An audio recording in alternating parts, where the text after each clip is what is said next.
நண்பர்கள் அனைவருக்கும் வணக்கம். இன்னைக்கு நம்ம வீடியோவில் விவசாயிகளுக்கு என ஒரு சூப்பரான திட்டம் ஒன்று வெளியாகியிருக்கு. என்னன்னு பார்க்கலாமா? வீடியோவை ஸ்கிப் பண்ணாமல் முழுமையாக பாருங்கள். ஃபஸ்ட் டைம் நம்ம சேனலை பார்க்குறவங்க மறக்காமல் லைக் பட்டனை தட்டி விட்டுருங்க. அண்ட் நம்ம சேனலை சப்ஸ்கிரைப் பண்ணிக்கோங்க. அப்போ தான் நான் போடுற வீடியோ உடனுக்குடன் உங்களுக்கு நோட்டிஃபிகேஷனாக வரும். வாங்க வீடியோக்குள்ளே போகலாம்.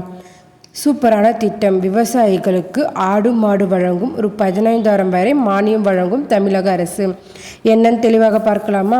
விவசாயிகள் வருமானத்தை உயர்த்துவதற்கு பல்வேறு வகையான நலத்திட்டங்களை உள்ளடக்கிய தமிழக சட்டமன்றத்தில் தாக்கல் செய்யப்பட்டது 2வது வேளாண்மை நிதிநிலை அறிக்கையில் நீடித்த நிலையான வருமானத்திற்கு ஒருங்கிணைந்த பண்ணையம் எனும் தலைப்பில் பயிர் சாகுபடியுடன் கறவை மாடு வளர்ப்பு, ஆடு வளர்ப்பு, நாட்டுக்கோழிகள் வளர்ப்பு, தீவன பயிர்கள், மரப்பயிர்கள், தேனீ வளர்ப்பு, மண்புழு உர தயாரிப்பு, ஊட்டச்சத்து காய்கறி தோட்டம் போன்றவற்றை வேளாண்மை தொடர்பான பணிகளையும் சேர்த்து மேற்கொள்வதை ஊக்குவிக்கும் வகையில் ஒரு தொகுப்பிற்கு ரூ.50,000 மானியம் வழங்கும் விதம் 15,000 ஒருங்கிணைந்த பண்ணை தொகுப்புகள் வழங்கப்படும் என்று அறிவிக்கப்பட்டுள்ளது.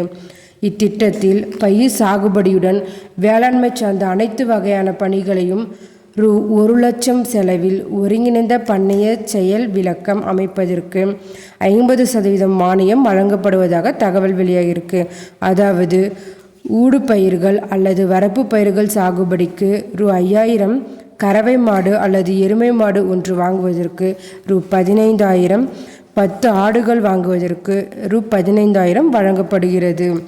மேலும் 10 கோழி வாங்குவதற்கு ரூ.3,000, 2 தேனீ பெட்டிகளுக்கு ரூ.3,200, 35 பழமரக்கன்றுகளுக்கு ரூ.2,000, கால்நடைகளுக்கு தேவையான பசு தீவனம் உற்பத்தி செய்வதற்காக 10 சென்ட் பரப்பில் தீவன பயிர்கள் சாகுபடி செய்வதற்கு ரூ.800, மண்புழு உரத்தொட்டி அமைப்பதற்கு ரூ.6,000 ஆக மொத்தம் ஒரு ஹெக்டரில் ஒருங்கிணைந்த பண்ணைத்திடல் அமைப்பதற்கு 50% மானியமாக ரூ.50,000 வழங்கப்பட்டு வருகிறது. இந்த தகவல் மிகவும் பயனுள்ளதாக இருக்கும். மேலும் இதுபோல் கவர்மெண்ட் அறிவிப்புகள், அனைத்து உண்மை அறிவிப்புகளும் உடனுக்குடன் தெரிந்து கொள்ள நம்ம சேனலை சப்ஸ்கிரைப் பண்ணிக்கோங்க.